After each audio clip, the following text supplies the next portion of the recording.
Hi, I'm Carly Foster, and I'm a content developer with Learning A to Z. In addition to reading, spelling and other word work activities are an important part of developing our kids' reading and spelling skills.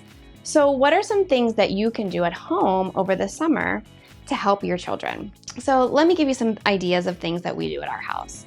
One thing we really like to do is paint the tops of our desks with dry erase paint or chalkboard paint, and then we let the kids write directly on the surface. So we might try to build a poem together as a family, or we try to come up with as many rhyming words as we can, or maybe we'll build a word ladder.